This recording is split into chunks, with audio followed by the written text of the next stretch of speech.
Bismillahirrahmanirrahim. Assalamualaikum warahmatullahi wabarakatuh. Ya, sobat berlian Mas Simba, rahimakumullah. Alhamdulillah, kita kembali dipertemukan di dalam berlian Mas Simba dengan segala aktivitas kita di bulan Ramadan yang penuh semangat, yang penuh dengan kegiatan-kegiatan yang bermanfaat, baik itu di sekolah maupun di rumah, di masjid, di tempat kita sekalian tinggal. Ya, alhamdulillah Allah masih memberikan kita kesempatan, kesehatan untuk melaksanakan kegiatan bulan Ramadan pada tahun ini. Lalu yang kedua, sholawat setelah salam senantiasa kita curah haturkan kepada junjungan kita Nabi Agung Muhammad Shallallahu Alaihi Wasallam atas segala dakwahnya, atas segala bimbingan darinya, kita bisa menikmati hari-hari saat ini sebagaimana kita menikmati di Mas Simba. Mungkin kalau tidak ada Nabi Muhammad, kita tidak bisa menikmati Mas Simba yang sejuk, berlafatkan, bernafaskan Quran dan lain sebagainya yang saat ini kita bisa nikmati kenikmatan Islam ini. Nah, jamaah Mas Simba, jamaah berlian Mas Simba, rahimakumullah ya. Pada sore hari ini kita masih kuat kan berpuasa ini. Mungkin kita sudah berada di waktu-waktu mendekati berbuka, 2:30 kalau sekarang itu. Nah, kita sebagai umat Islam, kita diberikan waktu hingga nanti berbuka, yakni ketika maghrib tiba. Sudah ada yang merasa merana karena lapar? Sudah ada yang merasa nelangsa? Ya, jangan pernah ya sahabat berlian Mas Simba, karena balasan bagi orang yang berpuasa itu adalah surga. Maka jangan pernah kita merasa merana, merasa nelangsa karena lapar dan lain sebagainya. Oke, sobat berlian Mas Simba ya. Manusia diberikan oleh Allah itu suatu karunia yang besar. Allah di dalam Quran surat At-Tin ayat 4 menjelaskan kepada kita bahwasanya laqad khalaqnal insana fi ahsani taqwim. Bahwasanya kita itu sebagai manusia telah diberikan bentuk dengan sebaik-baiknya, diciptakan dengan sebaik-baik bentuk. Nah, dari situ, dari sebaik-baik bentuk tersebut kita diberikan lagi permata di dalam diri kita. Yang mana permata itu Rasulullah Shallallahu Alaihi Wasallam menjelaskan, yang ini termaktub di dalam kitabnya Al-Ghazali yang berjudul Ihya Ulumuddin, bahwasanya qala Rasulullah Shallallahu Alaihi Wasallam arba'atu jawahir fi jismi bani Adam yuzaluha arba'ah asya. Amal jawahir fal aqlu wad dinu wal haya'u wal amalus sholih. Jadi hadis itu menerangkan bahwasanya Bani Adam atau manusia ini dihiasi dengan 4 permata di dalam dirinya yang dapat hilang karena 4 permata. Mohon maaf, yang dapat hilang karena 4 suatu hal.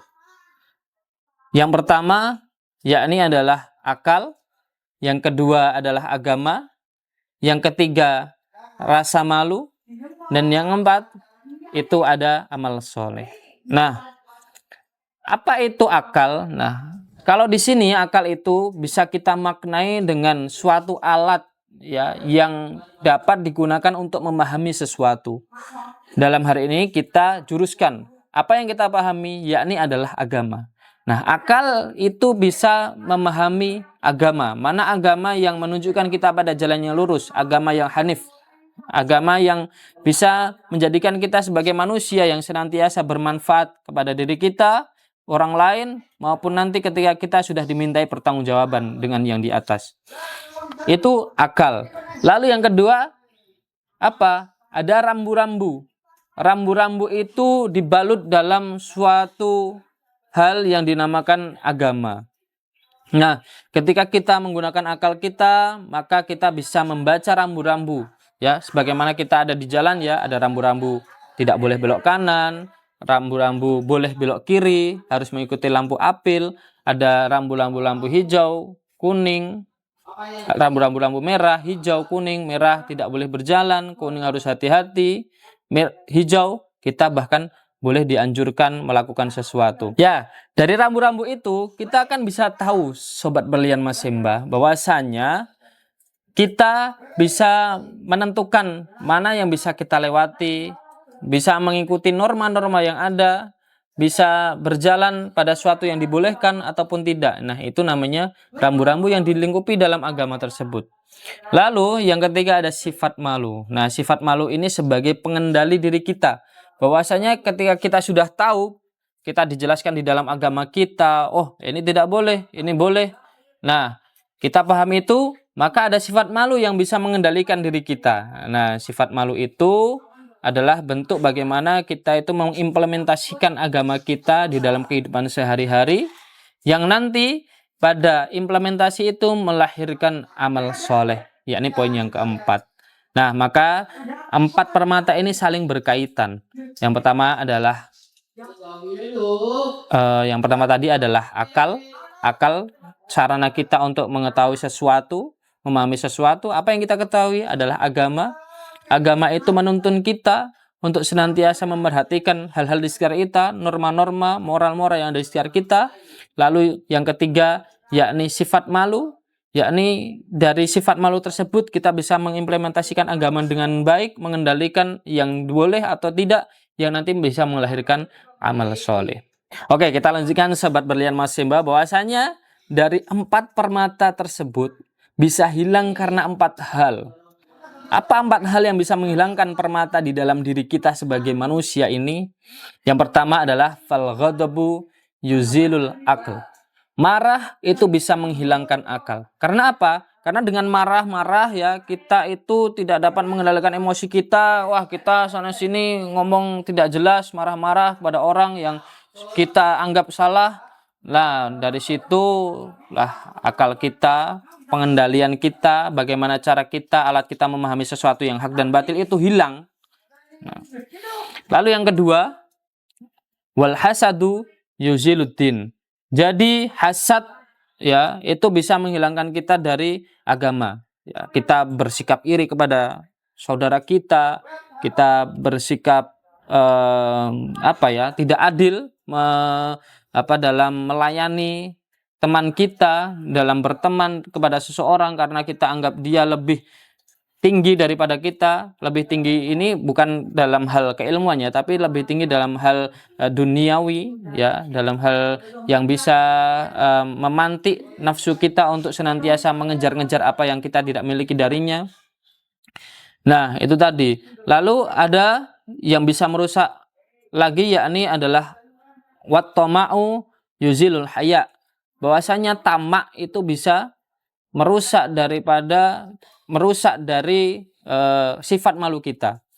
Kenapa bisa merusak sifat malu? Nah, karena tamak ini menunjukkan bahwasanya kita ini memiliki sifat yang rakus, sifat yang selalu pengen lagi.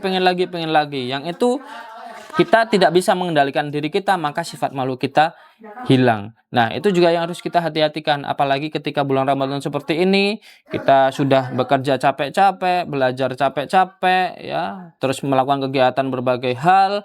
Lah, kita balas dendam di waktu berbuka dengan kita memakan apa yang ada di depan kita, ya.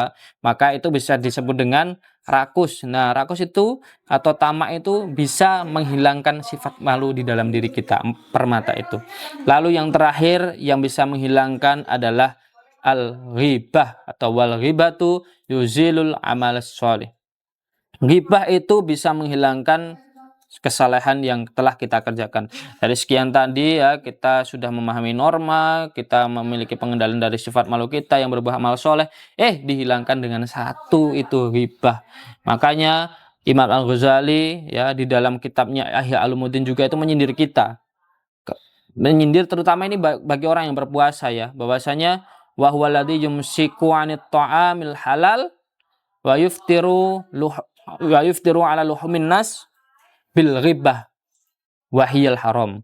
Jadi orang itu yang mampu menahan dirinya dari makan dan minum dari hal-hal yang halal, tetapi dia justru berbuka dengan daging manusia, dengan perantara ghibah tadi. Yang mana ghibah itu yang mana daging manusia itu adalah hal yang diharamkan kan di dalam agama kita.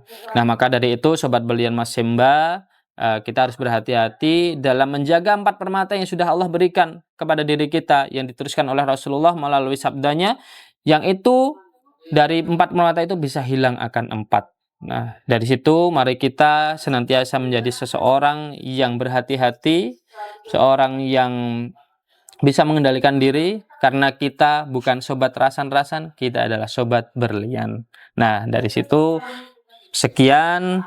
Apabila di dalam penyampaian ini banyak sekali hal-hal yang mungkin kurang, yang bisa menjadi pertanyaan-pertanyaan apa ya ini, itu mohon dimaafkan, karena kembali lagi segala benar hanyalah milik Allah, dan saya sebagai penyampai di dalam Berlian Mas Semba ini pasti banyak kekurangan, saya mohon maaf yang sebesar-besarnya.